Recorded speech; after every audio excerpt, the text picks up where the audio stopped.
Hey guys, my name's Echo Kellum. I play Curtis Hull, aka Mr. Terrific, on CW Arrow, and you're listening to Kneel Before Pod. Kneel Before Blog presents Kneel Before Pod. My name is Craig McKenzie, and I'm definitely not the fastest man alive. When I was a child, I saw so many comic books and became obsessed. Then the internet made me someone who comments on them.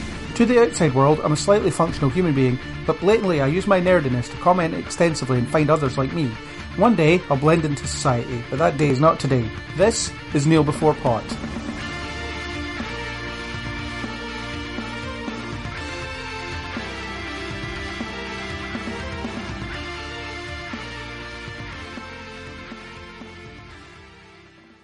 Hello, and welcome to another superpowered edition of Kneel Before Pod. I'm your host Craig McKenzie, and it's time to discuss everything up to the mid-season of the ever-growing Arrowverse. Back from his tiny corner of Earth something is Chris. Hello, Chris. Oh, hello, greetings from Earth something. Welcome to Earth somewhere. Thank you. It's very cold here. It's very, very, very cold here. Whereas, of course, on Earth something, it's a lot warmer. It's tropical in Scotland. We have palm trees. It's beautiful. Not in this Earth something. But yeah, it's cool. It's very cool. It's very cold. It's freezing. So here we are again talking about Arrowverse TV shows. We recently covered the crossover, and we threatened to cover the hiatus. So here we are talking about the hiatus. We're on an extended hiatus of until January, although bit of news for those that haven't heard it about Supergirl and Legends of Tomorrow. They're going to be sharing custody of their time slot. So in January, Supergirl returns, which is almost the name of a film. Whatever day it is, the 15th of January or whatever it is, it returns for 4 weeks. And then Legends of Tomorrow returns for 9 weeks, which takes up to the end of the season. Then Supergirl will be on until June sometime, which I think is a pretty bizarre way to schedule something.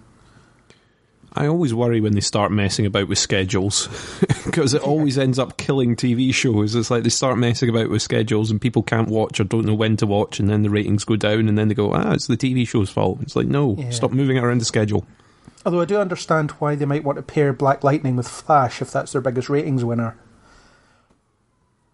Yes. Well, maybe it isn't. I'm not sure. I don't know. I don't really follow the rating stuff, but I would, and I can't imagine why Flash would be. I can't imagine why people would regard Flash above some of the other ones at this point. It's all good.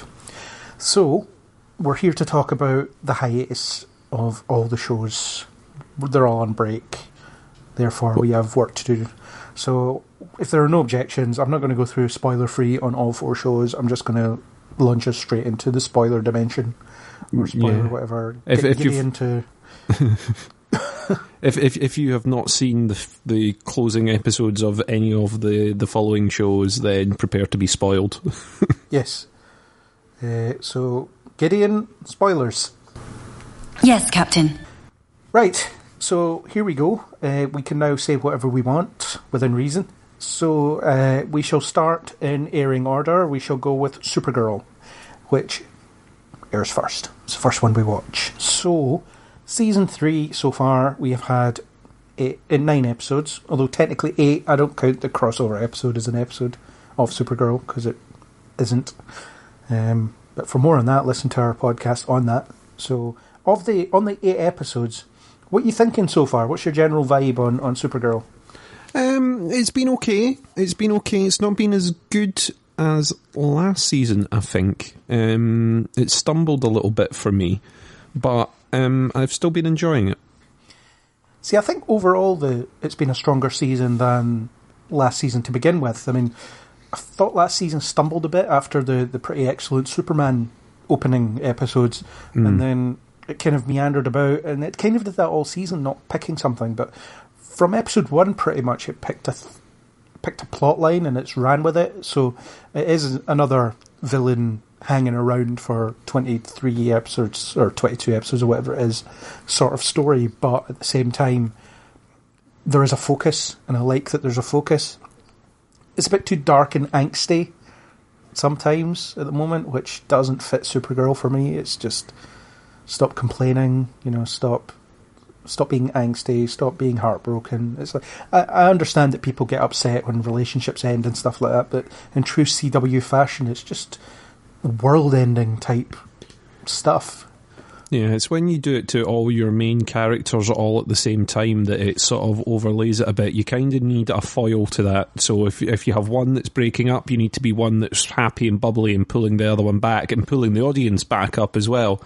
Whereas at the moment, you've got both Kara and Alex going through sort of relationship hell.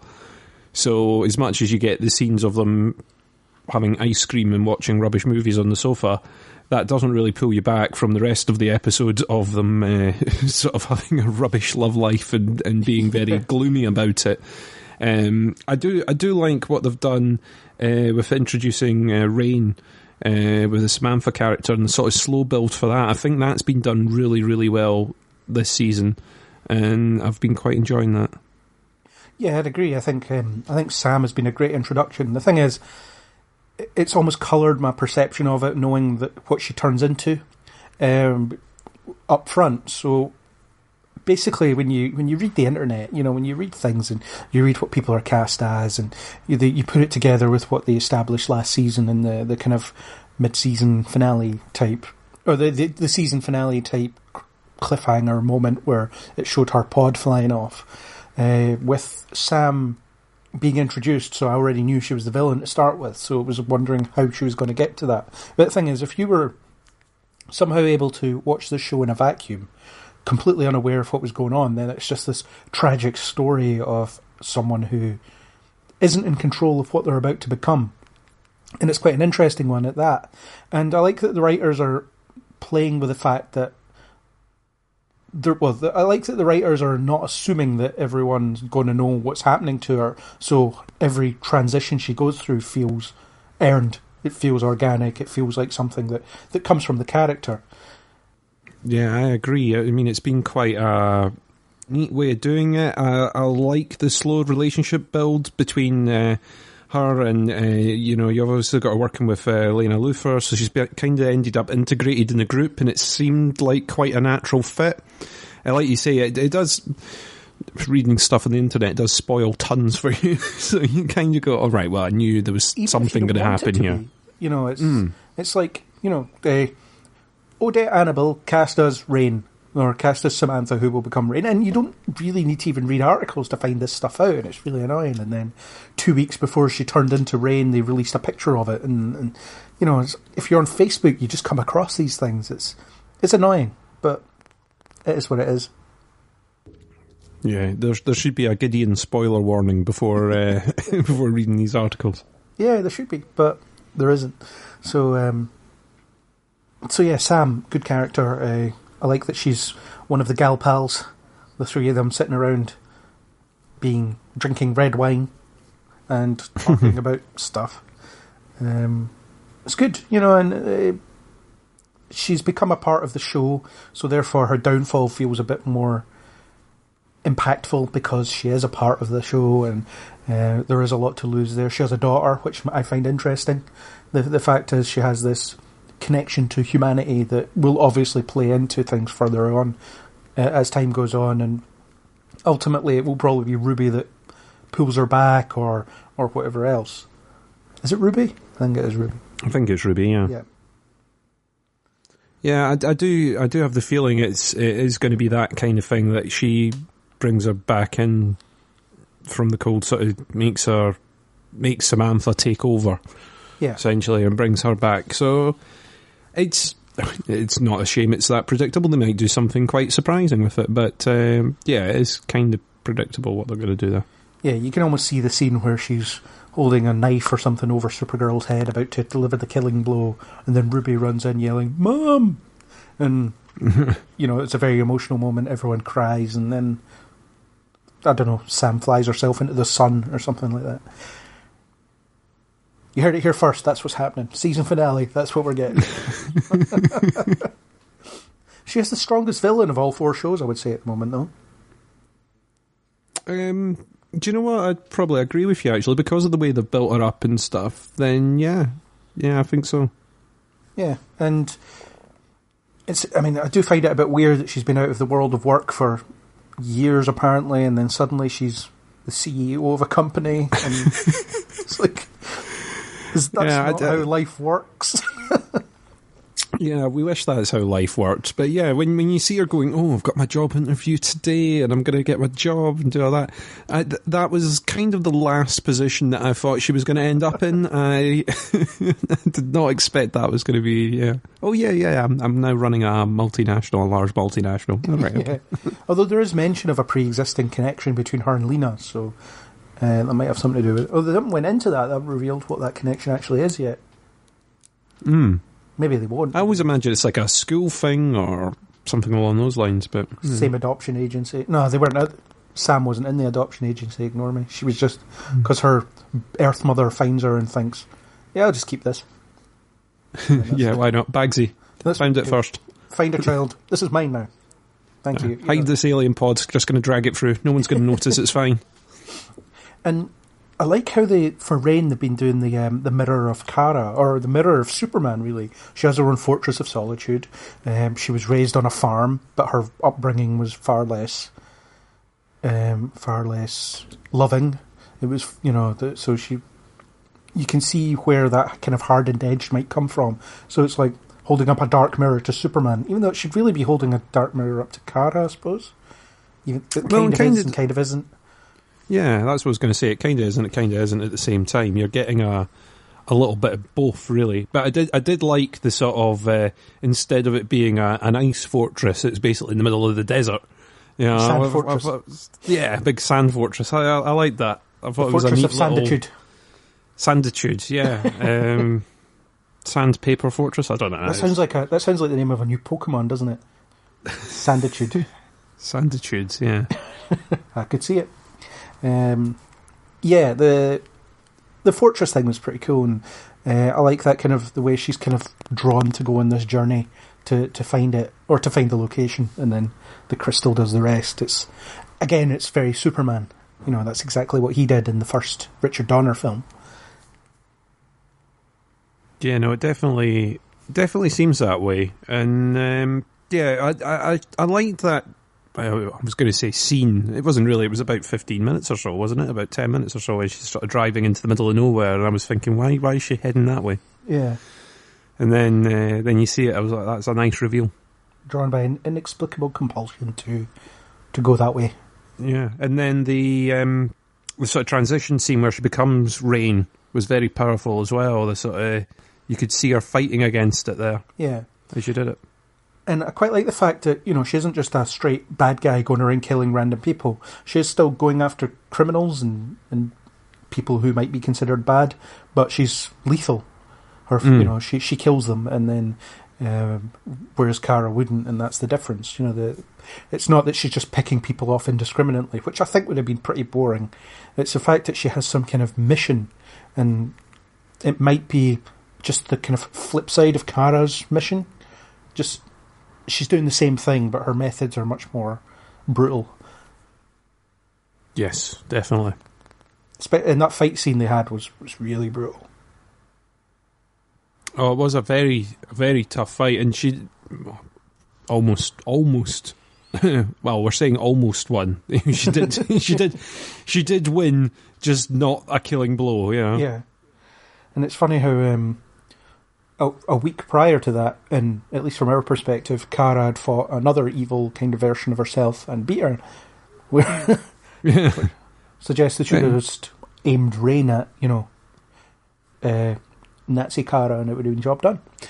Yeah, well, it could happen. I mean, I did think at one point that they were almost going to go Superman levels of destruction with the city. As they're smashing through office Christmas parties and things. I was like, oh, skyscrapers are about to start coming down now. But nah, they don't have that kind of money. They don't have that budget, so they scale back a little bit. But at one point, I was like, oh god, there's a lot of destruction going on here. It's beginning to get a bit, Yeah, you can see the tally going up. But yeah, good villain. Definitely a good villain. And I look forward to seeing where it goes from there. How long will it be before Kara finds out who she is? How long will it be before Ruby is put in danger, which will inevitably happen? What's going to happen with Ruby when her mother apparently abandons her. You know, I suspect Alex will adopt her, or at least temporarily adopt her. Oh, well, that's a good shout, actually. Good prediction, like that. Well, her arc of the season is, I want a child, and therefore she'll be like, you can have this child.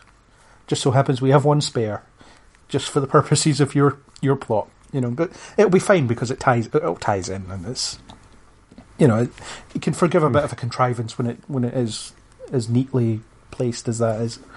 We have one spare. That's how kids work, right? Mackenzie's adoption agency. Yeah. I know you came in asking for one, but we've got two, so buy one, get one free. We don't have any redheads. I could do you something in a brunette. Let's. Yeah, so that's if you take this ginger, I'll give you another. Okay. That's this week's sponsor is Mackenzie's adoption agency. We have children. We have spare children. We have spare children. Yeah. Yeah. Remember, children are for life, not just for Christmas. Oh man, this is good.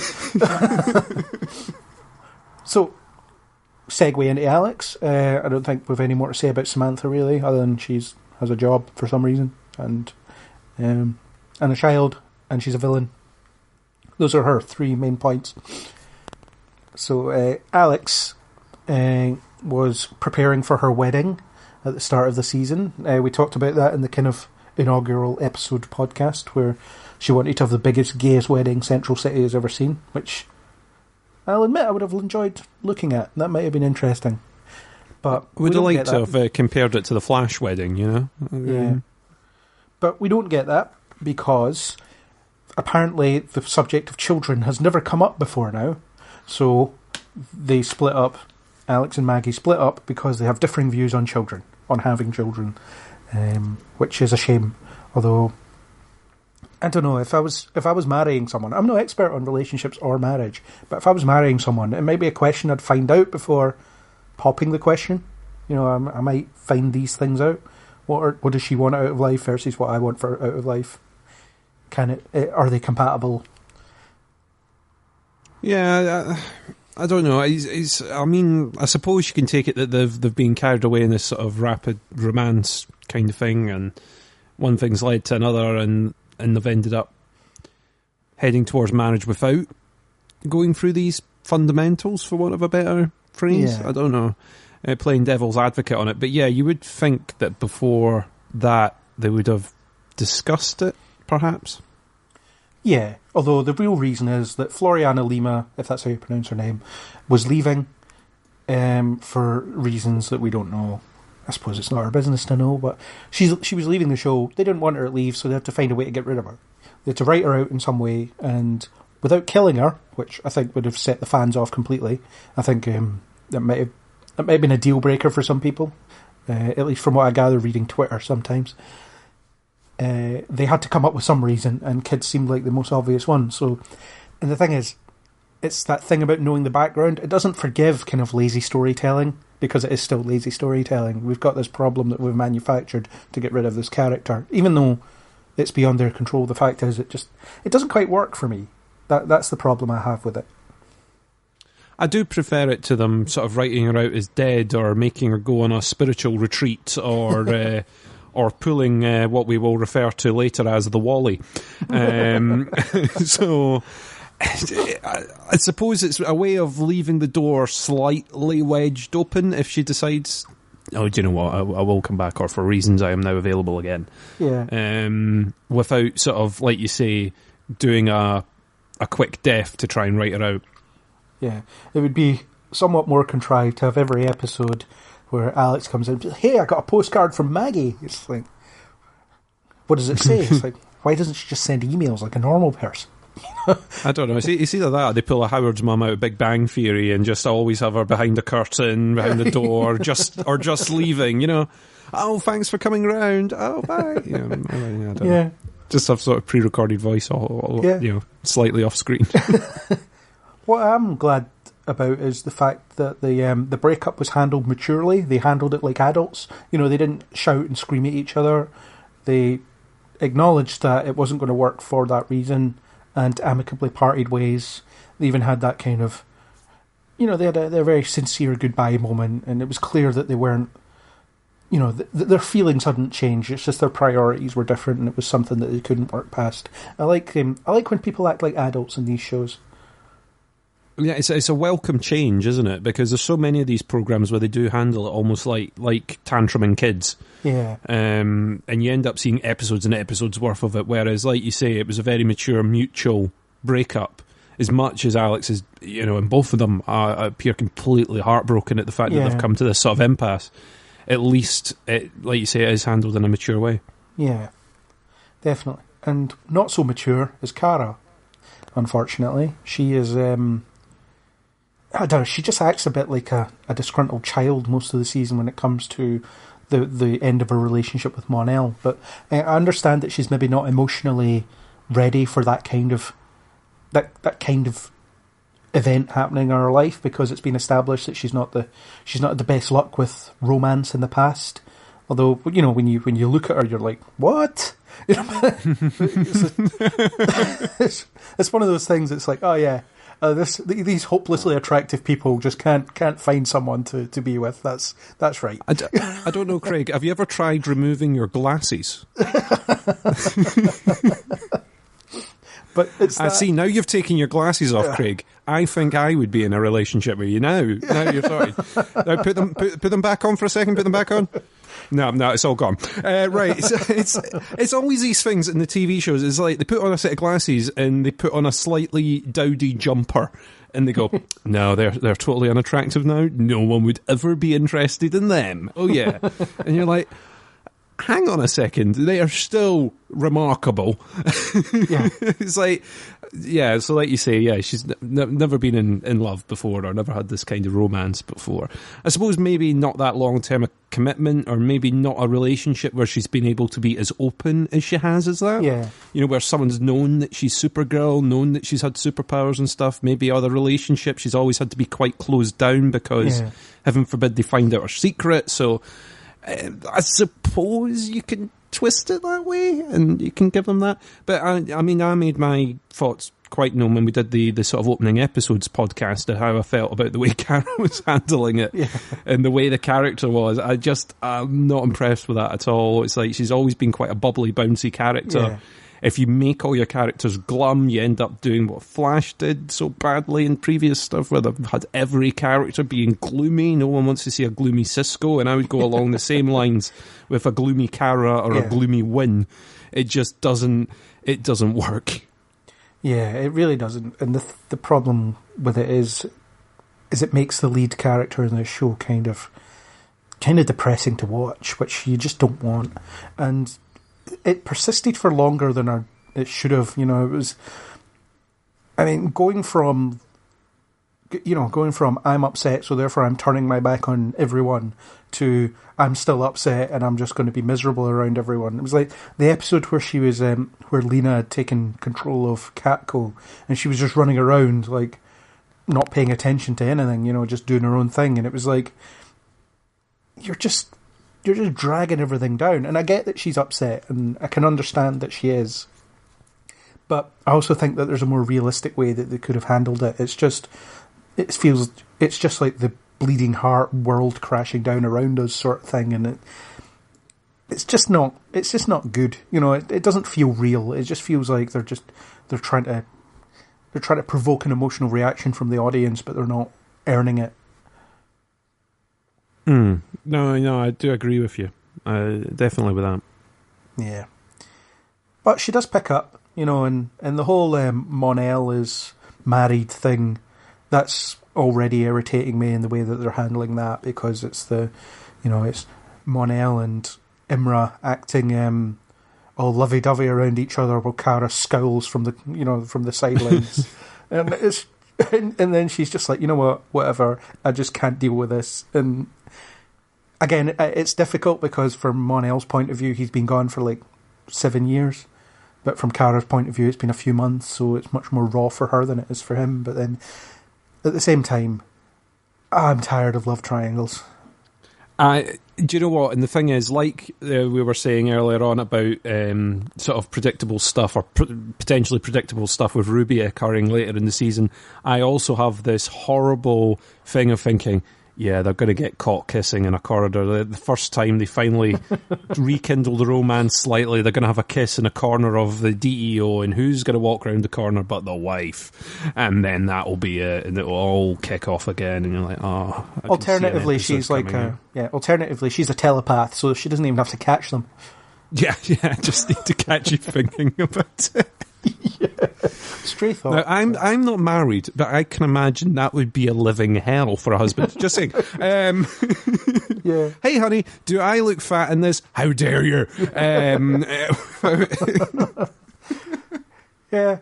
And Mon-El's return was a bit weird for me as well, because there was that thing where he was just keeping a secret for the sake of we can't reveal this until the episode's about half an hour in. So it was just him sitting there not talking about what he was doing, and then it took Wynn trying to get through to him in order for him to try something. But the thing is, if he'd been like, right, okay, I'm from the 31st century, our ship broke, and we were in suspended animation. We just so happened to wake up a few months after I left. That was lucky. So here we are. We need the ship fixed now. Please help. That was all he really needed to say. Yeah, I think that it's like you say that's what they needed to do, and it would have worked. But yeah, I don't know. Angst. You need the angst of the reveal of Imra. Yes, angst, and then potentially in the future you're going to have. Oh, we know where stuff goes wrong in the past, and I can't help but try and change the future by tweaking this one certain little thing, and then it all goes wrong. Well, I'm surprised they didn't address that when it came to Rain. You know, when she was introduced, I'm surprised that at least Jean didn't ask, "Did this happen? You know, what do you know anything about this? Do you know? You know?" And even if Mon-El or Imra or both of them had said, "We can't tell you. We're not interfering with the natural course of history," fine. At least you've addressed it. Yeah, you've got to do your own thing and pretend that we're not here because we originally wouldn't have been here. Yeah. But I suppose by them already turning up, it's already changed, so what the heck? Yeah, well, timey-wimey. Timey-wimey, wibbly-wobbly, yeah. We did, or will do, a whole podcast on time travel and TV shows. So in the future, or in the past, or today. Potentially it's there now. Who knows? Who knows? Just keep listening and see what happens. Coming soon in the past to a podcast near you or beside you or slightly close to your being. Yeah. Or maybe it's already gone. Ooh. Seriously, I need to get that podcast up, but it's been too long.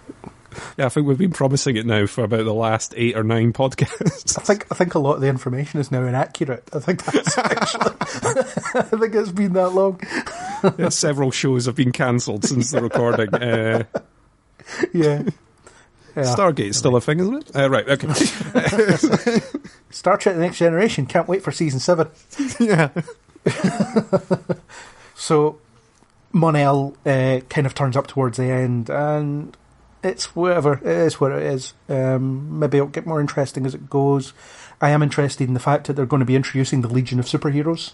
If you don't know what they are, they're a future team inspired by Superman to continue in his stead. You know, they're from the 31st century, as we've established. This version of them are inspired by Kara, which makes sense, because it would be a bit like, oh yeah, I formed this team based on your cousin. Oh, well, that's a bit of a kick in the teeth. I would have settled for we based this team on you and your cousin. Yeah. I think surely in the future they are still sitting there thinking about Superman as well. Yeah. But yeah, saying based on you, I suppose it works. But yeah, unless my crossover theory is true, for next year, the death of Superman. Dun dun dun. I don't know. I just thought I'd throw that in there so that when I'm wrong, it's everywhere. It's in more places. Yeah, I'll be wrong. Just watch this. And if it's right, you will play this back and you'll go, "Told you so! Told you! Told you! Told you!" That's right. That's right. I will gloat. I will bang that gong in a year's time.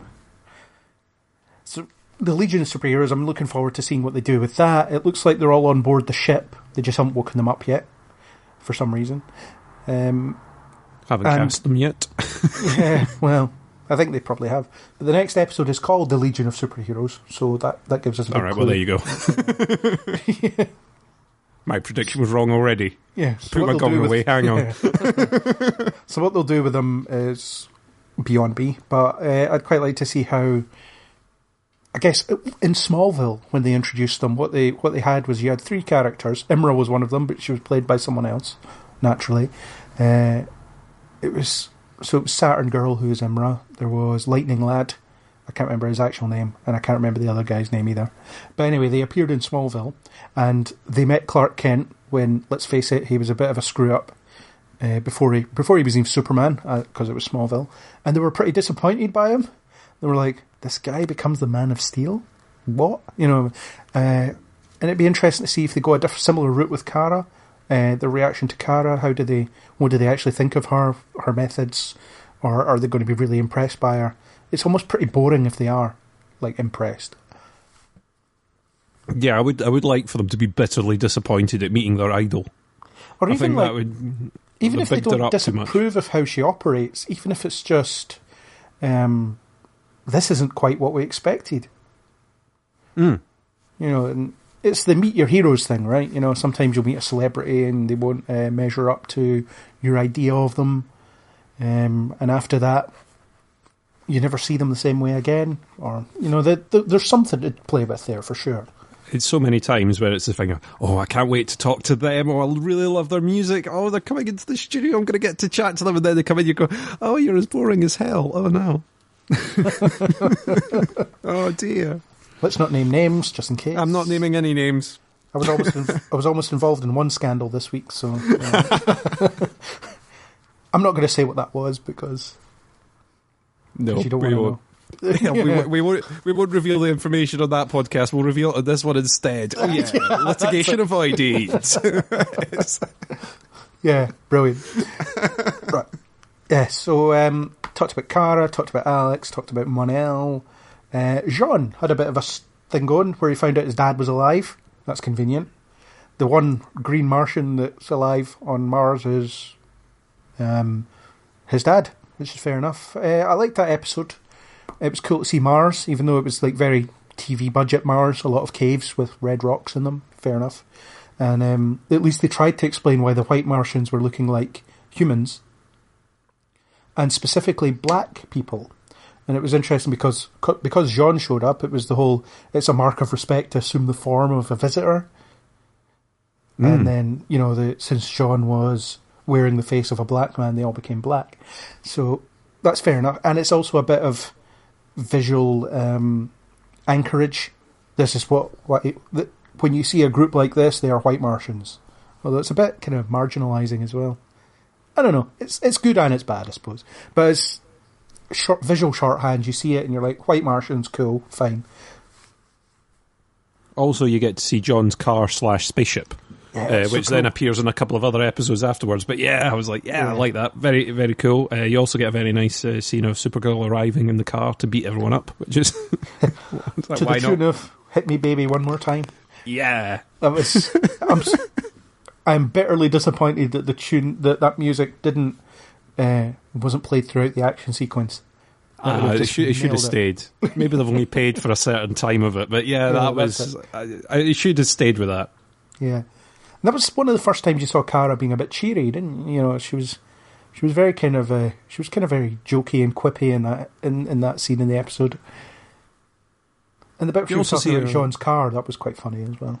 Yeah, you also see her sort of taking charge a little bit and sort of coming between John, sort of not running off the handle a little bit, but not quite thinking straight, and she comes in the way and sort of sorts him out, when normally it's the other way around. He sort of turns around and goes, no, you should handle it this way, and this is why, kind of thing. Yeah.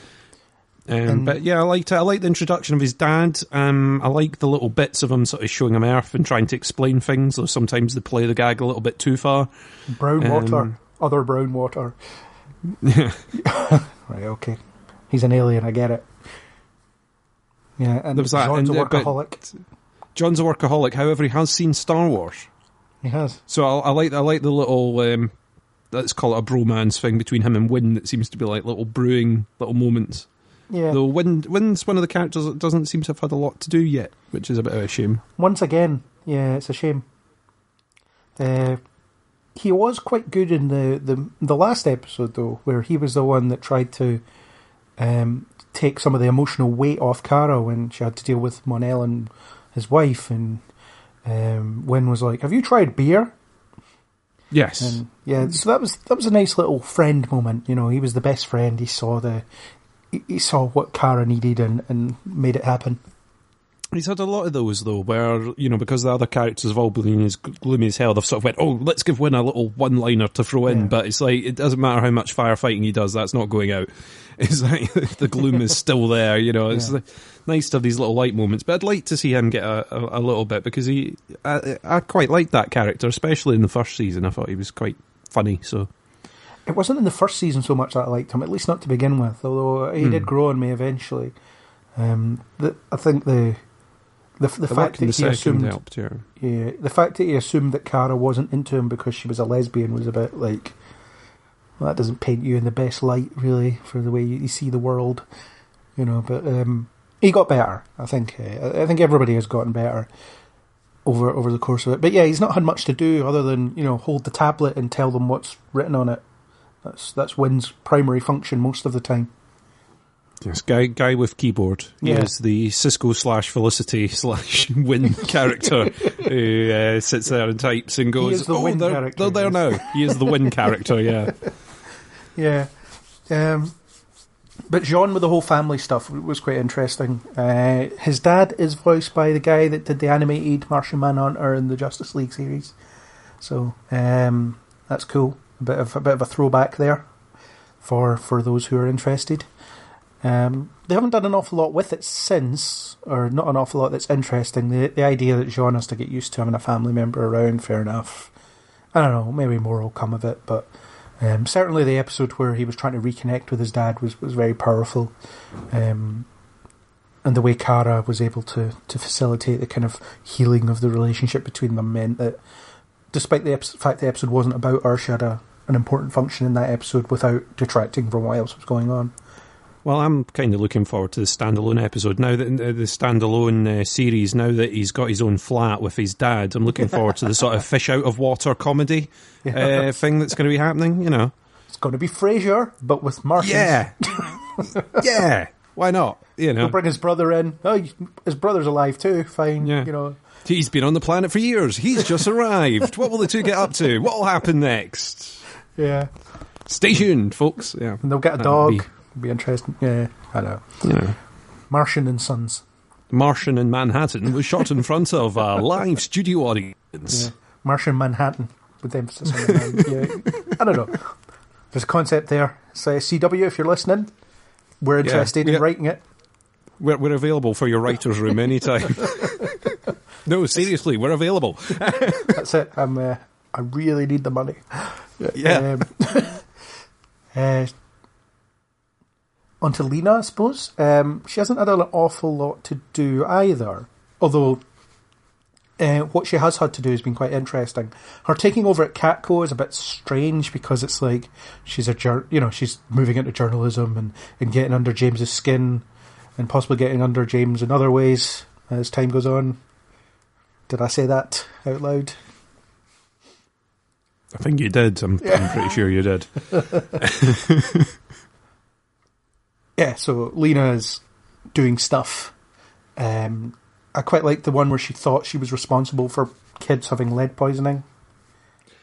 Yeah, I thought that was quite a powerful episode. You know, you sort of saw the inner trauma. I don't know, a bit of cliched sort of thing, but the sort of the two-edged thing where she thought she was responsible, and then you kind of knew it was going to be discovered that it wasn't really her responsibility. Yeah. You kind of had the feeling of that throughout, but no, I did like the way that she held herself during that episode, and I do like Lena's character. I think she's quite neat. She's no Cat Grant, but she's the sort of fun little character that they play about with, and they still sort of keep her there. The same with James. I think he's an alright character, but they're not really doing too much with him. They've kind of got the little interplay between Lena and him, and that's about it at the moment. Occasionally he turns up to say words, but it is a very, like they've forgotten, a bit like when they've sort of run out of things to do. He had his weird Guardian phase, and now he's out of that, and he's occasional meetings around the room where he's pointing at the sports guy and the features guy and saying, "I need a feature on this." Of course you although do, boss. he's very much he is very much in a better place than he was last season, though. The idea that he is, he's propping up the Catco side of things, and the fact that Lena's there as well gives another reason for that location to be there, rather than last season where nobody could be arsed being there. Apparently, Kara was never there, James was never there. How anything got done is beyond me. But so it's much better, and it's not quite, as you say, it's not as good as when Kat was kicking about. However, it's better than it was, and James is much better placed in that situation where he can influence people using the media. As I say, but as you say, he's had very little to do. Lena has, she's had little bits of like emotional vulnerability and all that stuff, and her rivalry with Morgan Edge is, whatever. It's not that exciting. Morgan Edge is rubbish though, and he hasn't gotten any better. Yeah, it does seem like we need a petty villain to be running about at the moment while we do the slow build with Rain. It's like we need someone to be running about being maniacal and occasionally moustache twirly while we work on the proper villain for the season. And you know what? He's just pretty generic. There's nothing to him. Nothing to him. No. Yeah. It's like someone tried to kill you, Lena, on Christmas. Who would do that? I love Christmas, so therefore it can't be me. Wink. It totally wasn't, but you've given me a great idea. Here, take my company mug. And the whole "I'm going to poison children" plan, that's heavy duty just to prove a point. I mean, yeah, it's like right. The thing is, they make him a proper evil villain, but at the end you get no satisfaction of the guy being locked up. He's still sitting in his big tower going, "Mwahaha." It's like, I'm completely isolated from all of this. I'm just going to keep doing maniacal things until I'm no longer needed. Yeah. Like, then I'll go quiet for a long, long time. So that's about. I think that's about it for all the characters. There aren't really any others that I can think of. Yeah. So, on to kind of what were your personal highlights of the season. I know we've already, or lowlights, what was good, what was bad. We've discussed some of them, Britney Spears, that fight sequence, etc. Any others?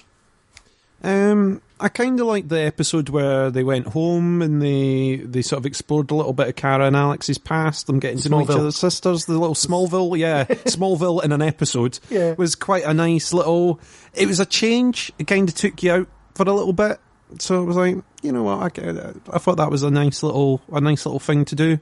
I wouldn't like to see too much of it, but I kind of liked it as a one-off. I can actually foresee a scenario or pre-see a scenario, I don't know.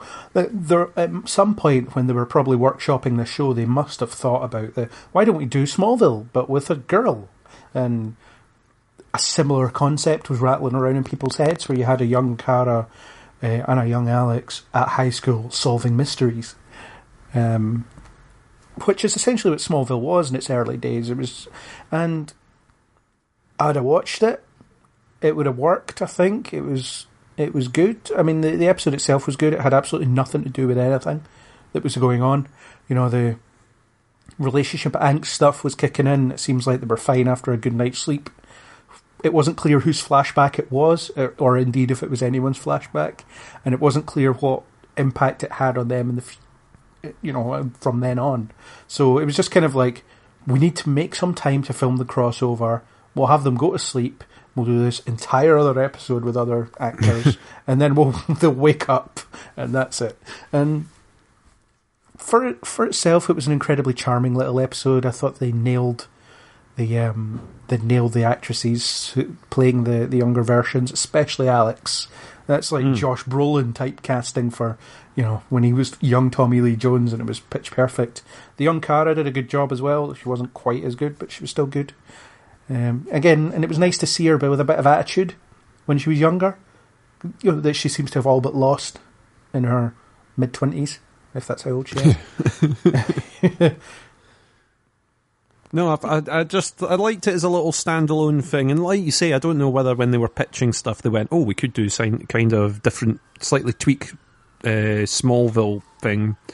I mean, I still think they could potentially end up doing another series. It seems that they expand these universes all the time, so So whether they end up going, oh, well, that worked as a little episode, we might do a little run or something. But, I mean, their slate's pretty darn full with everything that they've got running now, so... completely. You know, you never know. We might get an episode next season where they go, oh, no, that little flashback one worked, so we might do another one.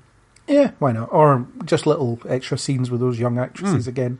I guess the previous actress that played young Kara is a bit aged out of the part now. Or they're going for something different. I don't know. I don't know how old that other actress was, I suppose. No, they were very good. I mean, I wish I could quickly find their names to give them credit, but I think they both did a great job at handling it, because the episode did mainly focus on them. It wasn't really much of a flashback episode, apart from, you saw a little bit at the beginning of the girls in the car heading out to see their mum, and then a bit at the end when they're packing up to go home, but the rest all was held by them, so they did a great job. When they're singing badly on a road trip home, because Supergirl loves a cliche. Oh, yeah. Yeah. So the names you're looking for are Isabella Vidovic, who played young Kara, and Olivia Nikanen, I don't know how you pronounce them, who played young Alex. So well done, young girls. You did those names were on the tip of my tongue. I was just about to say them. Absolutely. So that was a highlight for me as well. I really enjoyed it. Other bits throughout the season I've enjoyed here and there. But I don't know. I like little off format episodes, especially when they're done well. Any particular bad points or lowlights? I think the opening episode was one of the worst for me, like as an overall thing. I really didn't like it that much. There's been little bits that have peeved me off. The sort of gloominess we've already really touched on. Morgan Edge we've already touched on. Yeah, I think that's probably about it. There's been little bits and pieces that have nipped me along the way, but I haven't kept a list. Yeah, one highlight for me, actually, I thought the religion bit was interestingly handled.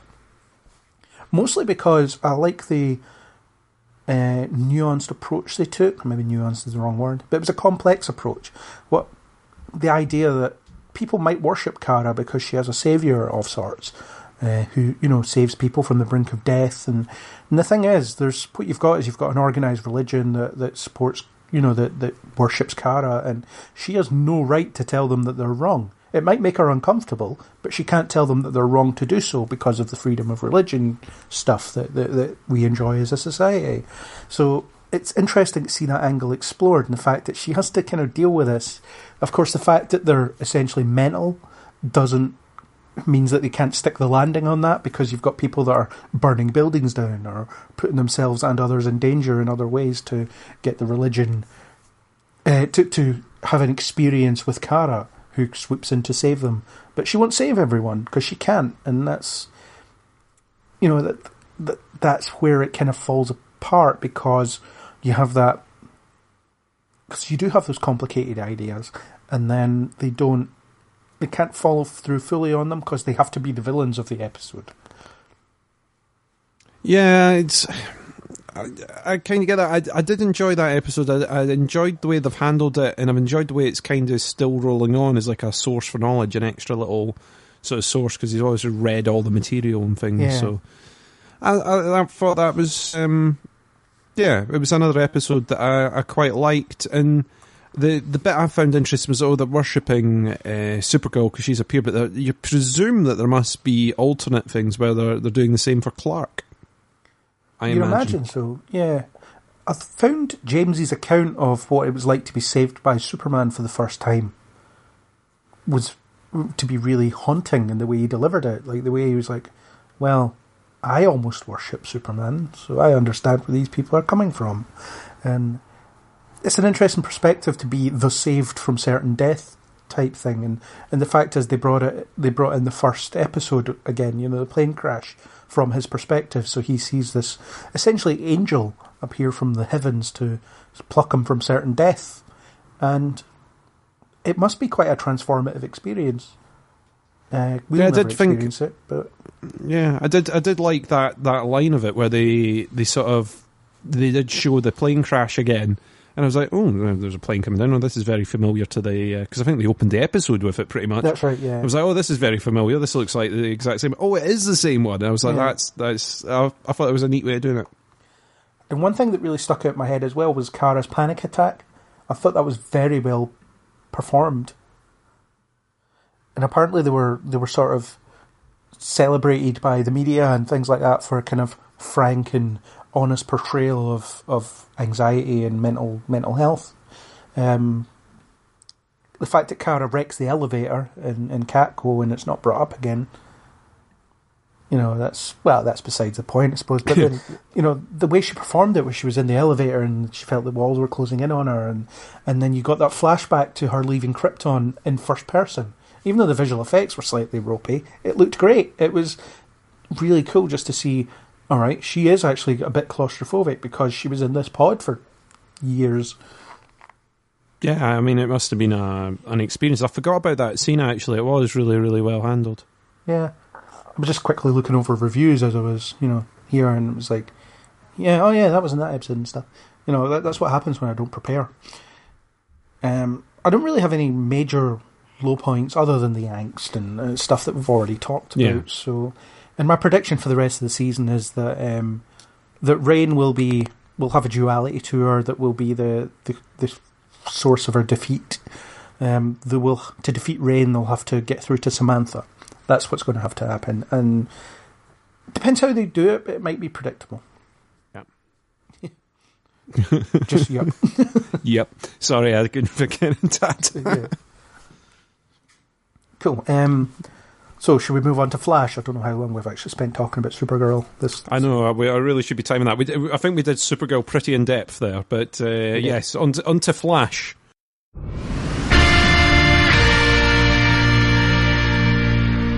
Here we are. We're talking about Flash. It's that time again. So, Season 4, better than Season 3. That's my opening statement. I agree. Better than Season 3. It's still not great, though. It has its moments. I like that they've tried to fix some of the bits that we complained about last season. They've sorted Cisco out. They've got Caitlin back properly, though it's still not quite explained the whole I'm pretty much in control of this situation now. They still do attempts at going, oh no, I'm not actually in control, honest. I like that they fixed some of it. The villain is better than last year, though still has some flaws. And you've still had a hell of a lot of the, Iris relationship dramas and wedding planning and everything. I'm just glad that they're finally married and it's over. They're married, and now we've got the inevitable divorce to build up to. So it's... Can't wait. Yeah, I mean, I'm so glad that we're going to get 2 episodes of married bliss and then it's suddenly going to turn to divorce. But it's better. It's better than it was. I think they fixed the tone. The tone is much better, though. They've tried to go a bit more Season 1, although they're consciously trying to be a bit more Season 1, which is a pain because the thing is, Season 1 was very natural because it was what they were going for. They just went with it. Now they're desperately trying to just mimic that, which sometimes feels like they're trying too hard for me. So sometimes the jokes are like, you're just saying that because you want to provoke a laugh. Whereas in Season 1, it's Cisco's saying that because that's exactly what Cisco would say. Or this is how Barry would react to that. Or, so they were playing within... It's like Aaron was talking about during the Thor podcast. The humour came from the characters. Whereas the humour is coming because people want more laughs. And sometimes it just feels painfully transparent. Yeah, there's also... I mean, I'm not a big fan of Dibney.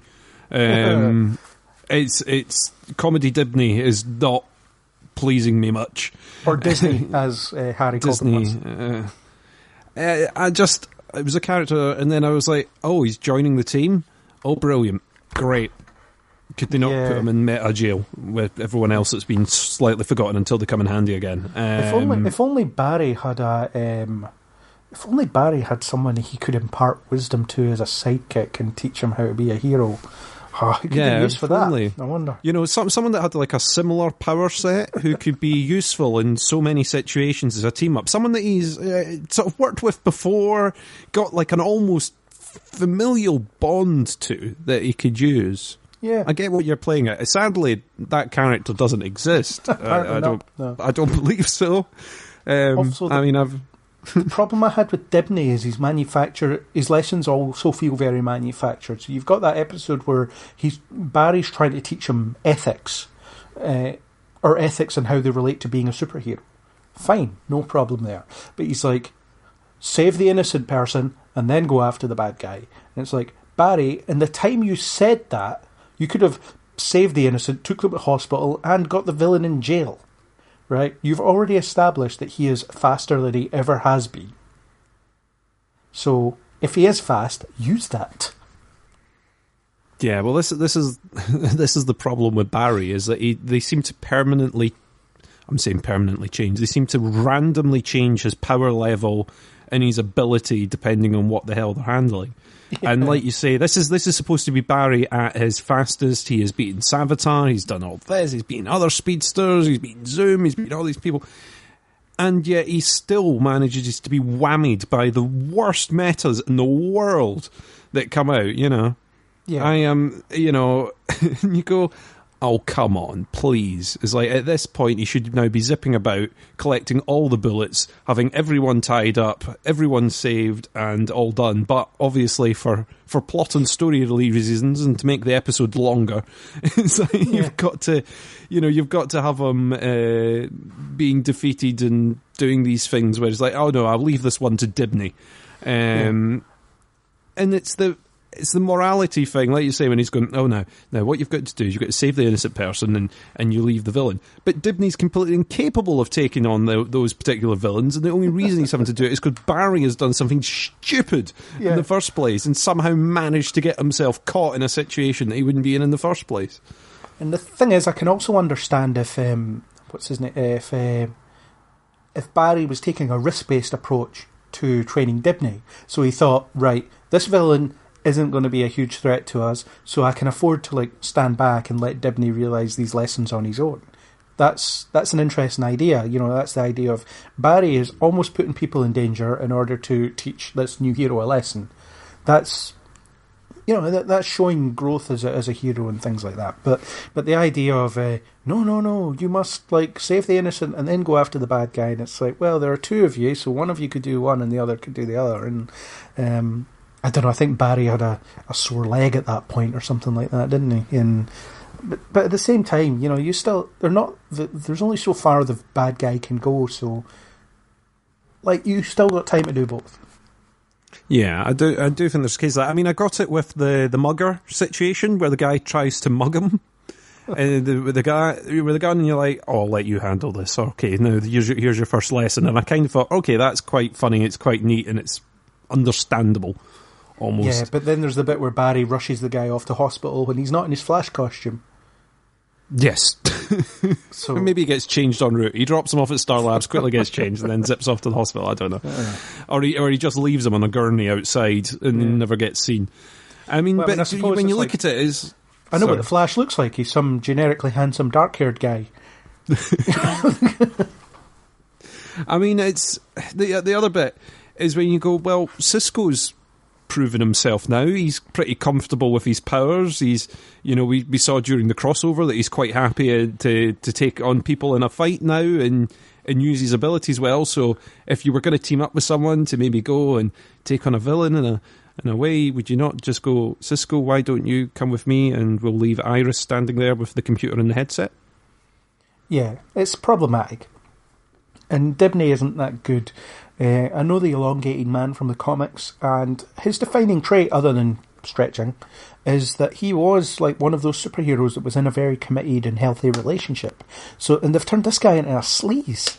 And I mean, fair enough, don't be slavish to the source material, but why pick a character whose defining trait is being in a committed, stable, loving relationship and turning him into that? It does seem like a complete switch, but it does seem that it's just it's played for laughs rather than anything else. It's not it's not so much that they've went, oh, we're going to change this because of reasons. It's like, oh, well, it's either that or heaven forbid, we're going to have him in several seasons to come. Yeah. And it's going to be him slowly changing his ways and becoming that man that's committed to his relationship and his woman, and we're going to have to see that slowly develop over 3 long years. Oh, Christ. Yeah. What was that episode where he was referring to the female characters by their measurements? That was pretty skeezy.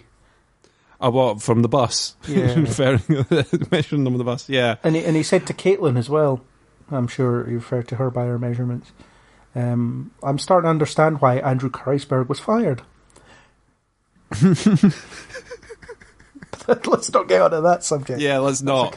Let's not. I'm not having any litigation. I do not agree with any comments here. Views expressed on this podcast may not be my own, despite the fact I'm saying them. Hey, I'm just saying, a guy got fired, and there's a lot of lines about. There's a lot of lines from this guy who's very sleazy. So to connect. That's all I'm saying. They obviously had good inspiration behind some of these. Yeah. So it's I'm not. He might grow on me over time, but at the moment, there's occasional funny bits and pieces, and then the rest of it, you're like, oh, this is a bit mince. Yeah, they have done some better work on the villains in some cases, though. I quite like the idea that Barry fights metahumans where he doesn't automatically find a way to defeat them, such as the bad luck girl. She was kind of hilarious, and it was kind of a funny episode, and the fact is Barry can't outrun bad luck. That was really funny, where he slipped on marbles. That was a good moment. Or where he handcuffed himself. That was his stitches. He handcuffed himself with the depowering cuffs, and I thought that was good. And he was like, how is that even possible? Yeah, but the marbles, you're like, who delivers a truckload of marbles? I know. I don't even. But it's brilliant. I did like that. I thought it was quite a fun episode the way they did it, and yeah, I suppose it was one of those. Yeah. Yeah, I enjoyed it. It was something. But I'm trying to think of the other. Oh, the techno guy. No, not the DJ. He's not a DJ. He's a guy that could control technology. That was quite cool. So he can make a lift, kill someone, or whatever else. That was a good villain. Again, it's something that the Flash can't necessarily fight on his own. Yeah, especially when Cisco's just given him this suit with many different toys to play with. Yeah, that was weird. Turns out he didn't take out the tech, judging by the latest episode. Oh yeah. He managed to make the suit inflate.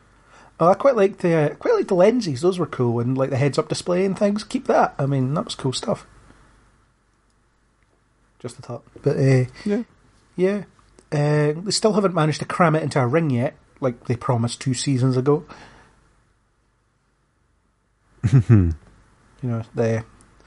be cool if Barry could carry his suit around in a ring like he does in the comics. But I think that would be quite neat, because you've kind of seen that, because who was it that had that already? Fawn, yeah. So Fawn had it, so they know the technology's out there. I think they'll come up with something neat like that eventually. Well, there was an episode where Cisco was saying, "How does this work?" to Thawne as well. So, and then there was mention in season 2 that he was working on it or something like that. So, I don't know. Maybe Flashpoint got rid of that as well. Bloody Flashpoint! Damn it, Flashpoint!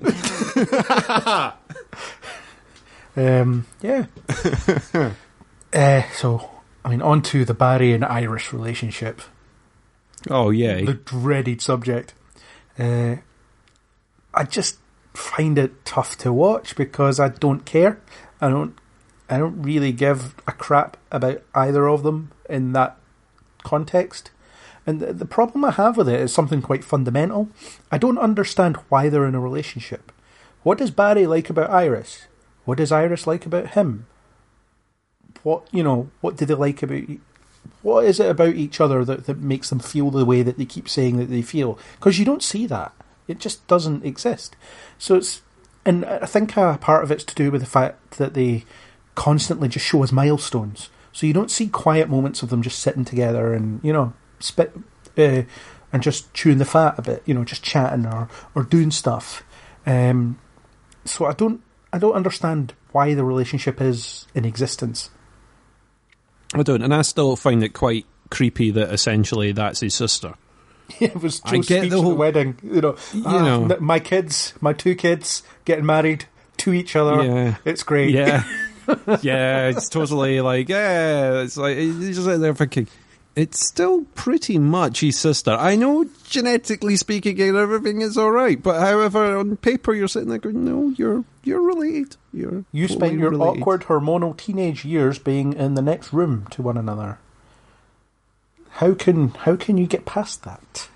Yeah, I still find it a bit... And like you say, it doesn't seem like a natural relationship because they've not given it the proper time to develop, really, or they've not given it screen time to develop. Obviously there's been time canon-wise for them to develop. There's plenty of time. There's plenty of time, but it's the same thing. You're sort of sitting there on screen, you're thinking, this hasn't built naturally. It's been very clunky in its delivery. And even since, you're sort of thinking, well, it seems to do what the plot needs it to do and not flourish on its own, and then the plot kicks in. It's like, oh no, we've went straight to this. And then the whole marriage process has been so drawn out with the amount of times it's been cancelled and on again and off again. And I was so thinking at the end of the crossover episodes, thinking if they do not end this episode with them being married, I'm going to cry. It's like, if we go back to, I've got to find another venue and another dress, and you can't see me in my dress, and we've got to send out invites, and we've got to, go away. But don't worry, we're actually getting married in the season finale. Like, no! That's another 13 episodes away. Thankfully, I don't think there's anyone out there that will want to spend their life with me, so I won't need to go through it. However, the amount of TV couples I've seen go through marriage hell has put me off. It's just, I won't bother. I'm going to elope. I'm also not sure that your wedding will be attacked by evil doppelgangers from Nazi Earth. Although I could be wrong. You could be wrong. I mean, I finally meet that one person, that one other person in an entire sea of people that wouldn't, and then it gets attacked by space Nazis or something. Why not? Bother. Bloody Flashpoint. But yeah, so it's a relationship that doesn't work for me because I don't believe in it. I'm not invested in it. So that's all I've got to say on it, really. It's just something I've got to put up with. And at least now that they're married, we might go back to that nonsense. But they haven't really... Well, they've only one episode since they've been married, but they didn't do much with it in that episode other than the fact that they were just married, which is fine. That's what it should be. You've just got this relationship that's on in the background. It doesn't need to be profound anymore. It doesn't need to be profound in the first place. You just have them as a couple that exist. Fine. The couples therapy stuff drove me up the wall, though. It really did. Because the whole time I was thinking the same thing that a meme came out about, actually. The bit where Iris was blaming Barry for abandoning her. And he was like, or what he should have said was, I'm really sorry I had to, go into hell to save the universe. I'm really sorry that, I've lost all this stuff. I had to deal with an evil version of myself. And, and all this stuff that he could have rattled off, that the reason why it really wasn't all about her. But it is always all about Iris, isn't it? No, I did think that was, I did like that meme when it came out at the end. Some of the couples therapy stuff is quite funny because they're trying to talk their way around the situation. Yeah. But at the same time, I think the same could have been achieved with a very loud, shouty conversation and been over and done with. Yeah. And the fact that Barry just rolls over and takes it is a bit compromising, I think, for him.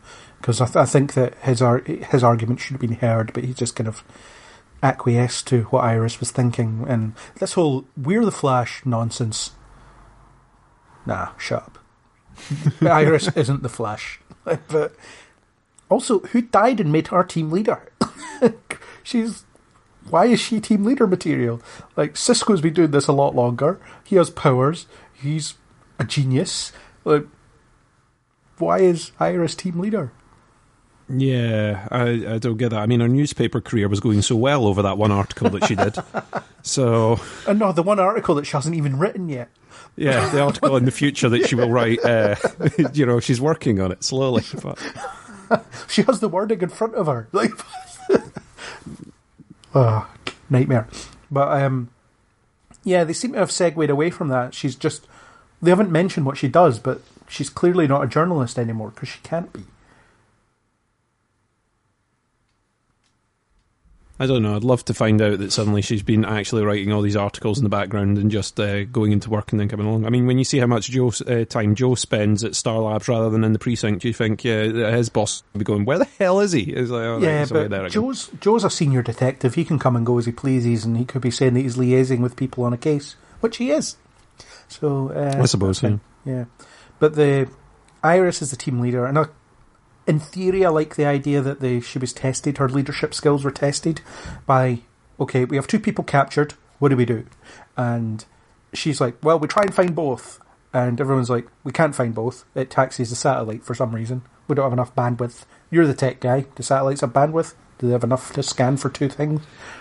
They have bandwidth, but you'd imagine it would be 2 separate detectors that are running, not like fun. And also it's not scanning a wide area, it's scanning a very small area, so I'd imagine it would work. But, I don't know what kind of satellite they've got. I imagine it's the MacGuffin satellite and is as flimsy as Barry's powers, where somehow the satellite is either immediately able to pinpoint someone on the map, or it will take until the time that is convenient for plot to find someone on the map. Yeah. And the thing is, I like the idea that Iris has this impossible choice to make, her husband or her friend. Fair enough. And then you've got this problem that exists because Cisco is sitting there waiting for instructions, which Cisco has never done. Cisco's going to Cisco, right? He's going to be like, I'm not listening to her. I'm going to go find my friend. And which friend he goes for is up to whoever is writing the damn thing. But Cisco should have went off on his own and probably found Caitlin on his own, to be honest, rather than anything else. Well, he normally uses his own initiative. The amount of times that they're sitting there going, oh, what are we going to do? And then Cisco walks into the room going, well, I went away and I did this and I did this and I did this and I did this and I've found this. And you go, oh, brilliant, he's went off and he's discovered it.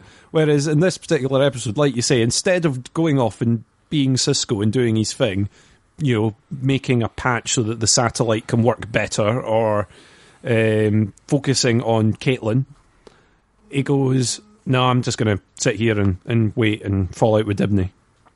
Yeah, and it's out of character. And then it was out of character for Harry to be so calm when telling Iris the blindingly obvious. What he should have said is, are you stupid? Here's what you need to do. You need to make a choice. Everyone's going crazy. Hurry up. That's more Harry. HR would have been the compassionate one, not Harry. Yeah, well, you would have thought... The thing is that she, in the end, doesn't really make the decision until he turns around and goes, for God's sake, will you make a decision so that we don't fail on both counts? And you're like... I'd have preferred if she had stood up and realised by herself without having to be sort of signposted and flashing lights going, look, this is the episode where she learns about decision making. But hell. Yeah. We are where we are. It's all one of those, the idea is interesting, but the execution is falling far short of it. Cisco hasn't had a lot to do this season, come to think of it. There's been little bits of fun with Gypsy. He's developed his powers a lot further now. He seems to, you get the little fun bits of, I quite liked the episode where he met Gypsy's dad. Yes, Danny Trejo, or Trejo, wherever you pronounce his name. Yeah, I thought it was quite a fun episode. It was like, on paper, I probably shouldn't have liked it, but I did. And yeah, I still like Cisco. They've sorted out quite a lot about the character because he was really mopey in the previous season. I was like, oh, for God's sake, that's not what I want Cisco to be like. So I like that they did that. But like you say, he's not had tons of development in here. They basically resolved all of his problems by putting Caitlin back. Yeah. So instead of him constantly whining about Caitlin, he's now got her there working with him again. Yeah, Caitlin's had quite a bit to do. Mostly Killer Frost related, kind of balancing the two sides of her. Have you noticed these Arrowverse shows have been referencing Marvel a lot recently? I mean, they reference the Hulk and they've referenced other things as well in other shows. So it's something I've noticed. They've just referenced more and more. So I wonder if Marvel comics exist in the TV shows, or indeed the Marvel movies, or both. Something to think about. Well, if they're referencing it, you imagine there must be some form of, either the comics are there or the movies or whatever. I don't know. Yeah. Who knows? Maybe one day they'll show us the front cover of Captain America or something. Who knows? But yeah, so Caitlin is essentially the Hulk. She has this other personality living inside her. It's not trying to dominate anymore. It's just kind of appearing when she gets angry or scared, as she said, which is very plot convenient some of the time. But I quite like the duality a little bit. I like that Killer Frost hates Caitlin's clothes, and we didn't mention it during the crossover, but Caitlin got changed because she knew she was going to be tough to turn into Killer Frost at some point, and she didn't want the awkward "I hate these clothes" sort of moment. Yeah, the Killer Frost thing I like. I mean, it's been a complete switch. You kind of... The way they left it at the end of the last season was, I'm not Killer Frost, I'm not Caitlin, I am something different. Whereas what we've seen is it's sort of Caitlin, and then when she's scared, she becomes Killer Frost, which is, I suppose, a neat way of doing it. I kind of liked the idea that Killer Frost was like randomly hanging out with them, and then they hang out with Caitlin, and a bit of that. I thought was weird, but also funny at the same time. I like, even during the crossover, I think if you listen back to the crossover chat, if you're interested in that kind of thing, I mentioned that it was nice seeing her in action again. Yeah, getting to use her a little bit. It's I think it's like the best of both that they've kind of done with Caitlin. I wouldn't want it to be Killer Frost all the time, and it's nice to see Caitlin back on the team. Yeah, it was. I quite like seeing them explore her feeling marginalised by herself. That's quite an interesting little thing that they could play with. The problem is, I still don't understand the split personality thing. And it's interesting, if you listen to what Danielle Panabaker has to say about it, she doesn't understand it either. She has went on record saying she has asked on several occasions why the split personality thing, and no one gives her a straight answer. So she doesn't get it. So if she doesn't get it, and she's playing the damn thing, then what hope have we got? I don't know, it was like... I imagine it was a previous season thing to try and separate the two characters because you wouldn't believe that Caitlin would turn evil, and they had no way of explaining. They went for the alternate universe thing, and in there is an evil version of Caitlin who has ice powers. Yeah. And you're like, well, that's fine. That's an alternate universe where Caitlin has ice powers, and at that point she turned evil. However, in this one they went, she's got ice powers, however her evil persona... is in the other half, where everyone else that's got powers are like, I am the same, whether I am this way or that way. It doesn't matter, Yeah. You don't get evil Cisco where he's using his powers. Where when they went to the other universe, you had slightly evil, twisted Cisco, and it's like, well, why did it happen that way for her and not with anyone else? It was just so that they had a way to throw the team off guard in the last season, and they've not thought about the long-term repercussions. And it's also the fact that she has no memories from when she was... Yeah, that's a bit strange. But Killer Frost has memories of when she's Caitlin. Mm-hmm.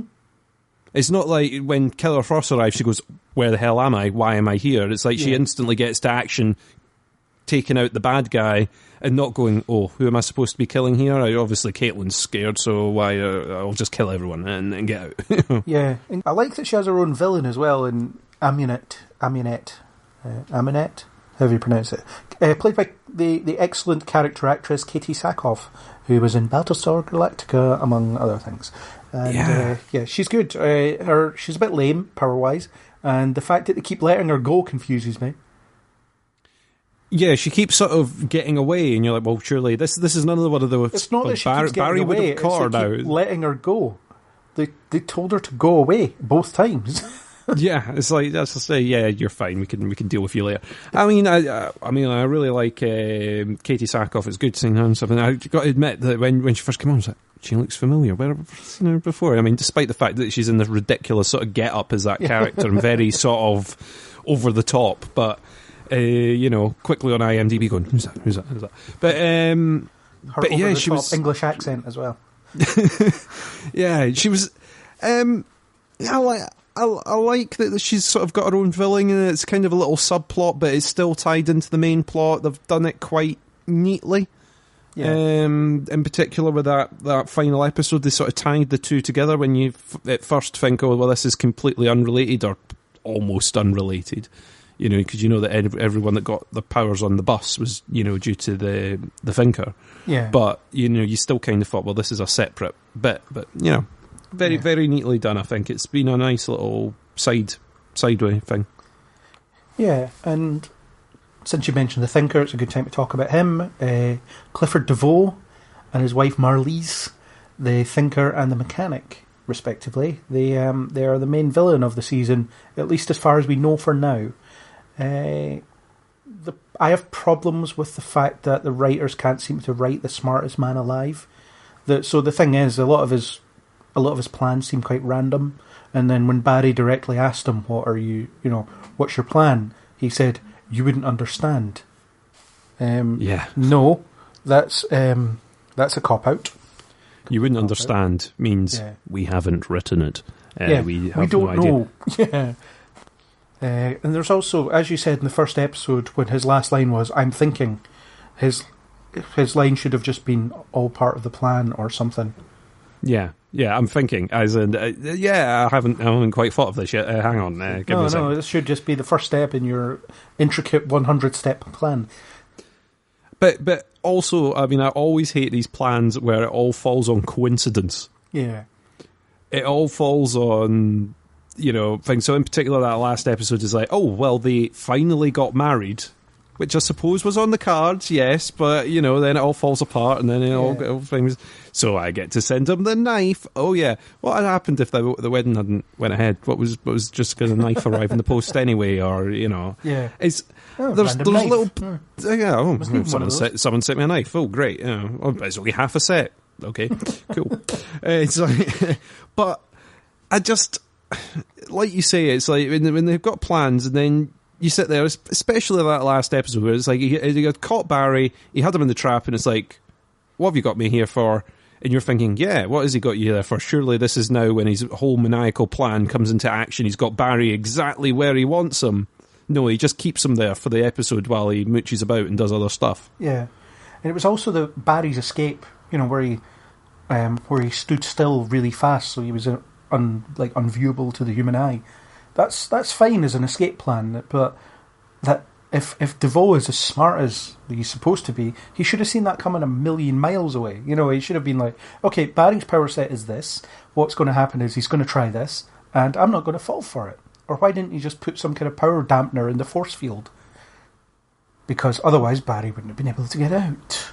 Yeah, not only is he behind a force field, but there's also a power dampener stopping him doing anything sneaky, Yeah. Especially when he's obviously gone to such great lengths to develop a force field that can hold Barry properly. Yeah. You would think just putting a power dampener must be through the roof. He's got this temple chamber under his house and stuff, where is that temple chamber? No one knows. But, he's burning through energy. And that force field must cost a bit, Considering that the washing machine on, and this guy's running massive force fields. Yeah, considering that Joe and Harry sort of swept the house to check for layers, if it turns out that he's just like you pull a book on the bookcase and the door friggin' slides open, then I will break down. It's like, well, that must be. It might not be a problem in the future, but after being in his high-tech lair, surely it's let's find out where in Central City is drawing the most power. It's got to be there. Yeah, well, all these force fields and everything, where is, very unlikely to be drawing that much power and sort of goes against the grain. Oh, there. Excellent. Yeah. That's it. Although I did enjoy the episode that was devoted to him. Devoted.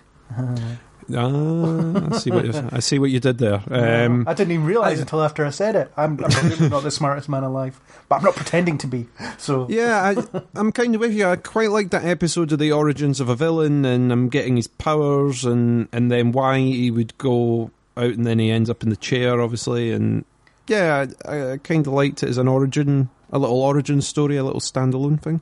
There's also the built-in tragedy of it as well. The idea that he has gained this gift and it's killing him.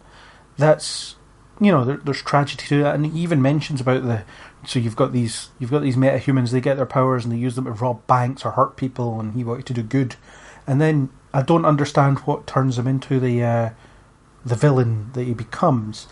Although I do think that his ultimate plan has to be to use Barry's Speed Force in some way.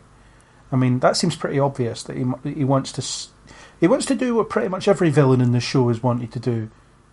Siphon off his energy and use it to heal himself, I suppose. Well, you'd assume that he is now, he's in a new body, so is that body, because of its mind capabilities, going to be able to hold the brain? And that because it was sort of like his body couldn't keep up with his mind or something like that. So when they introduced that Dominic guy, I was like, oh, here we go. Here's another dead Caitlin love interest.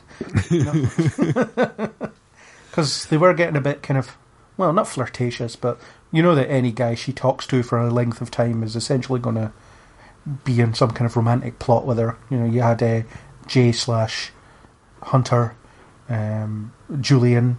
Well, he's not dead. He's just, who knows where he is. But he's at Boy Scout camp with Wally. Yeah. And now Dominic, which they may still go with that, although it's pretty clear that Barry now knows who he is. So now Barry's in jail, which didn't work for me either, because he knows he's innocent. There's a dead body in his apartment. The police are coming through the door. He has super speed. This is a problem that he should be able to solve. You'd think, but plot reasons mean no.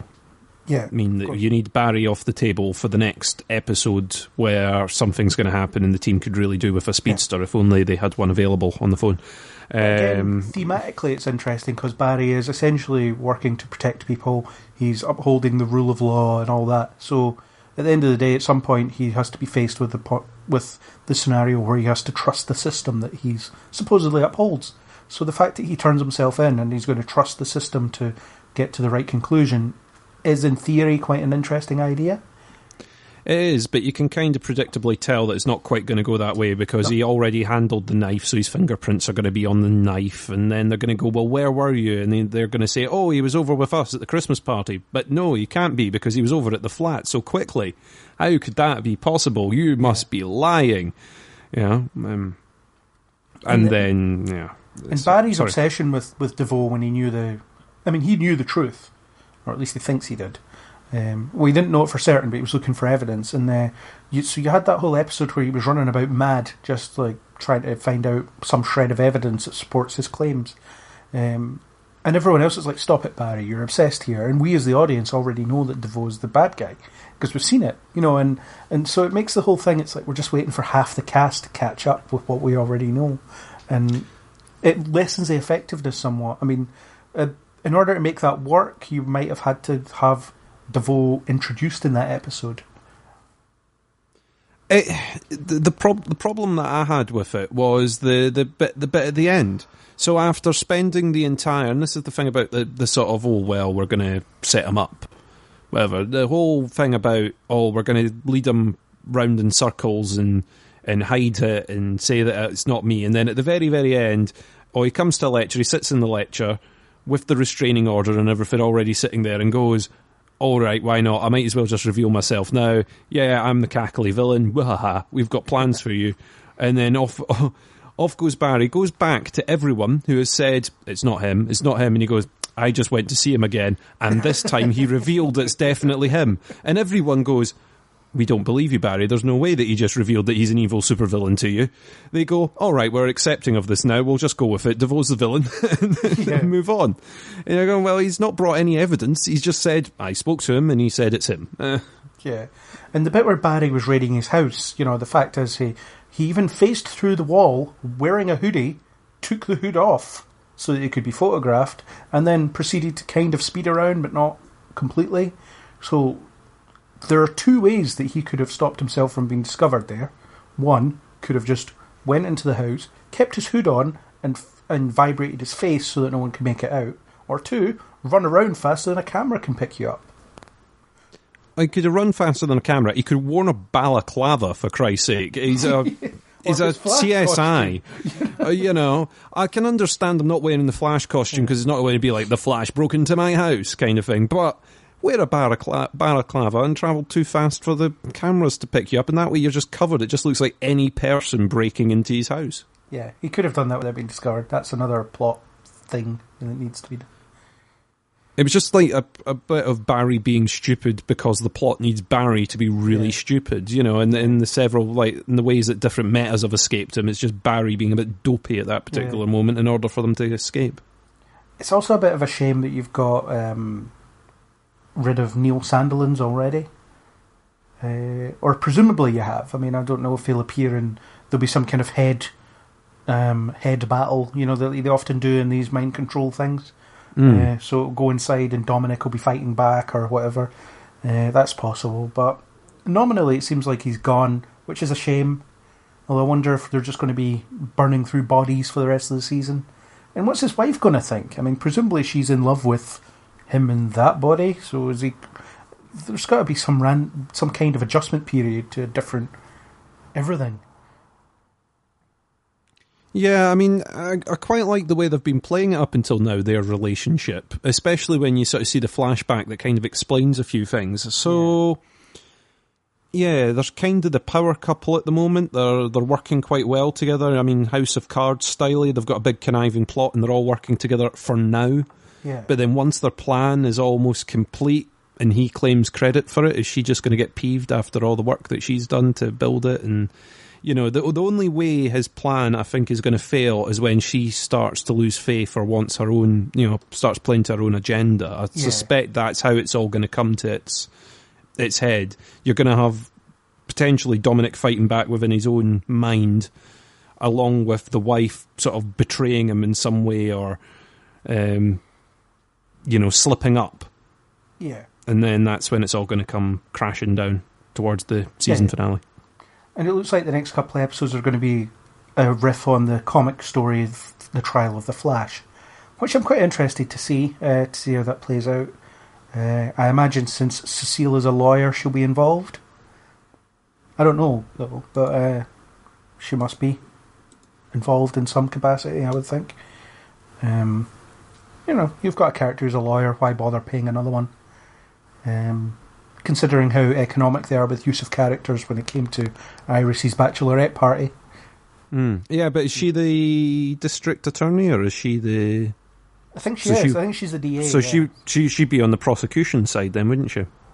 Yes, I think that's right. Yeah. Yeah.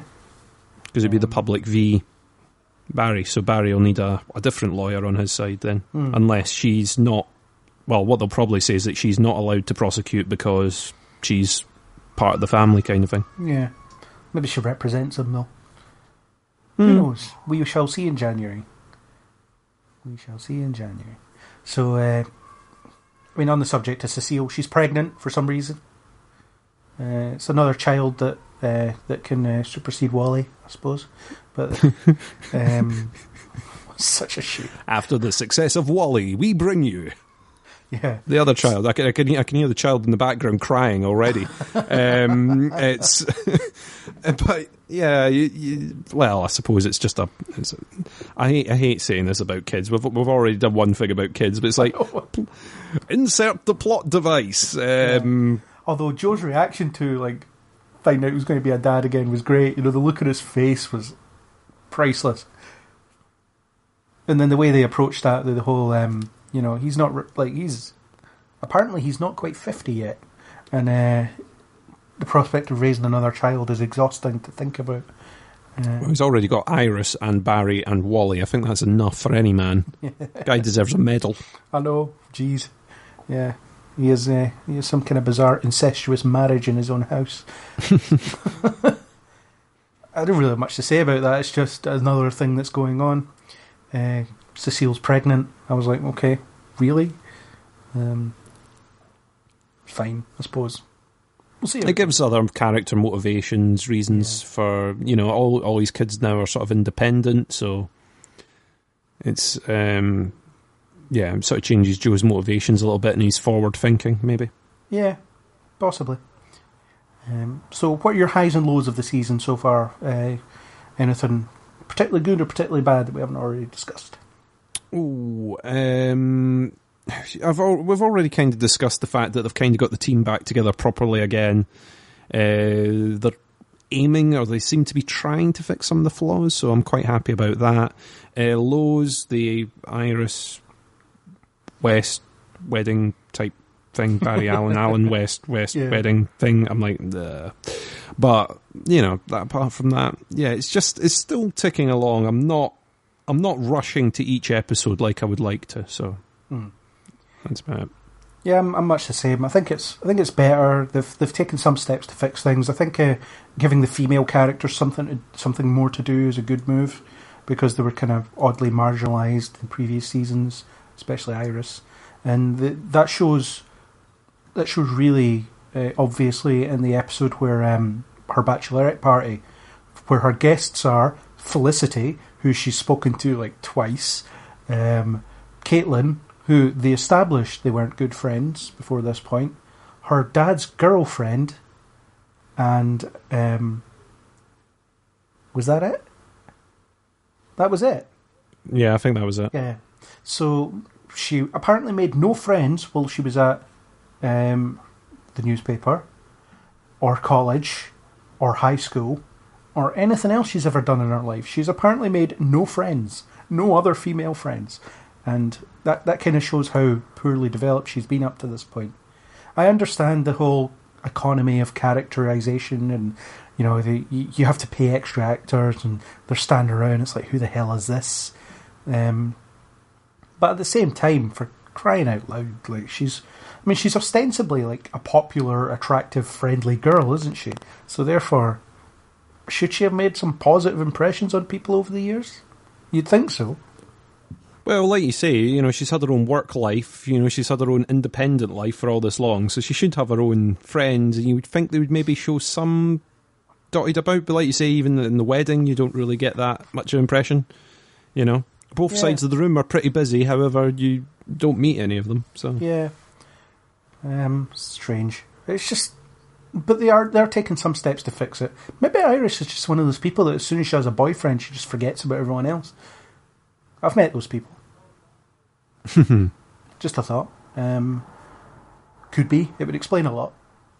I understand Barry's lack of attendance at his bachelor party because, kind of a nerd, kind of an outcast, kind of an outsider. Although, a line mentioning why Oliver wasn't around would have been fair, I think. Yeah, I think that would have maybe worked a little bit. Yeah. Who knows? It's a bit nitpicking, but they've taken steps to improve upon your female characters here. The villain's okay, although the execution is a bit off centre. I don't know. It's just okay. It's better. It's watchable here and there. I'm not finding it painful to sit through every week, and that's definitely something worth celebrating, I think. Definitely. Last but by no means least, I debuted a new feature on the Flash reviews this season so far. Every episode I've had a little column within the review called "Where's Wally?" because every week the question exists: where is he? Even when he's in the episode, he's like knocked out, he's not there, or he's otherwise being useless. Well, not useless, just not used. And I think it does a real disservice. I mean, I understand that having two speedsters around is pretty expensive, but also, why do they have this character if they can't be arsed using them?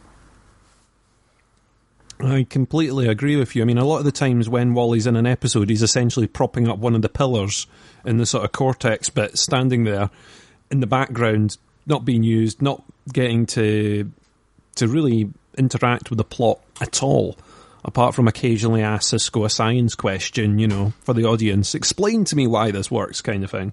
Yeah. But then, the question is always there going, why could they not just use Wally at this point? Why have they not called Wally? Why is Wally not there? Especially when they open the season with, well, Wally's been doing your job while you've been away. As much as you go, yeah, maybe Wally isn't as polished as Barry, he has been the Flash for the city while he's been away with his little team. So why would he suddenly disappear off and vanish?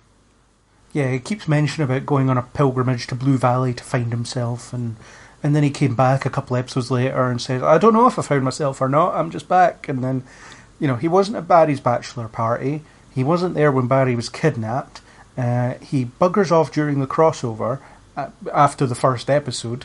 So he's just so underserved, and I feel really sorry for the character because I think there's a lot of potential there. I feel sorry for the character, and I feel sorry for the actor as well. Yeah. I mean, the thing is, they introduced him because they wanted to do that plot. They wanted to have him there. They wanted to, and then you go, but you've not had any plan to use him beyond that. They had their one plot thing the one street that they wanted to do, and then they went, and now what? Well, we can't have him around because it makes situations too easy to solve. We don't want to kill him off because that's unnecessary. We don't want to kill him off. Well, what will we do? Oh, get him to go to a spiritual retreat. Get him to just go somewhere away and just leave it like that. And it's just really lazy, and it's a bit of a shame, really. Yeah, they just need to pull the pin on putting him in another show. Legends of Tomorrow, which we're about to come on to, has a job opening in their roster. There's the new Titans TV series based on the Teen Titans, where there's just been a picture of Robin released. It looks cool. That's a place he could go if it's set in the same universe, or even if it's not. They've got a universe hopping speedster on the team. That's fine, whatever. But I think just finding something for him to do. Either have him in the show or don't. Don't do this stupid half-ass thing that they seem to be doing all the time. I mean, there's a lot of speculation. I mean, you were the first person to mention Legends to me, but I see more and more about it now. We're going to come on to it in a bit anyway, but now that two characters have essentially left the show, they've introduced one character that's going to appear now, but that still leaves a slot, essentially, if they want to fill it. Yeah. So it would seem almost natural for them to go, well, we kind of fought an evil speedster before, it would be useful to have a speedster on the team. And I almost thought that the crossover would have led to Wally joining the team. Yeah. Him kind of proving himself a little bit during the crossover, chatting to Sarah, some sort of cross thing there, or, Ray or anyone, chatting to one of them and them going, oh, you should come with us. You'll be back before you know it, kind of thing. It'll be as if you've never been away. Yeah. And him going, oh, sure, why not, for one trip or one journey or whatever, and then that sort of tying in. But I don't know whether they would then have the same problem with putting him in Legends that they have in Flash, where it then makes situations too easy to solve, unless you make him grossly incompetent at his work. And you go, all right, we can't use him. We've got to make an excuse for him to be sitting on the ship. He's got to break his leg, so he's got to have time to heal. As much as the fact that you're putting him up against sort of Damien Dark that they've got at the moment, it would then sort of introduce a bit. I know I'm going a bit too Legendsy on this rather than on Flash, but I would like to see him used. I feel it's a bit of a shame for the character, and if he is going into Legends, it would explain why they've put him into a holding pattern up until this point. Yeah. If he isn't going to be going into Legends, it doesn't give them any excuse for this weird, wacky holding pattern that they've put in. Yeah. They've either got to properly give him a reason why he's not coming back, he's not helping out, he's like randomly popping in and going, oh, I see you're getting married. Well, I will be here for now and then I will leave again. How are you getting on with that thing you've been doing? I am fine and I'm away again. Yeah. And you go, well, he's a speedster. He's able to get from A to B very, very quickly. It is not as if you got to go, oh, well, he wouldn't get here. By the time he gets here, all of this will be over. It's like, no, I can basically pick up the phone or hit an app and he will zip over here within seconds and help us out of this jam. Yeah. And I agree with what you say about maybe in Legends they'd have to marginalise him a bit to fit the plot of that. But the thing is, I think they're good with their character economy in Legends. They do come across problems that a speedster wouldn't necessarily be useful anyway. For instance, they don't have Firestorm in every episode because the situation doesn't always warrant it. Things like that. So I do think he would be a good fit on that. And they've already established him and Nate are friends. That was in Legends. That's true. I mean, you did have that little bit where he was teaming up with Nate at the beginning when, Yeah. So that makes for a natural segue. Poor Wally. We're behind you, Wally. Kneel Before Pod supports Wally. Yeah, we should get that as a badge on our Facebook page or something. We support Wally. Yeah. Or I'm with Wally. You can get one of those little banners that can go on your profile. Cry for Wally. Yeah. That's not getting to the Justin Bieber type fanaticism, but cry for Wally. Thumbs up Wally or something like that. Though that sounds a bit rude, really, doesn't it? It does. Poor Wally. Sorry, Wally, you don't deserve that either. In true Kneel Before Pod tradition, this discussion is simply too large to be contained in a single episode, so we're splitting it into two. Thanks to YouTuber Einsteins1117 for the supplied music. And if you like what you heard, then please subscribe on iTunes, YouTube, or any major podcasting app. And we hope you'll join us in part 2.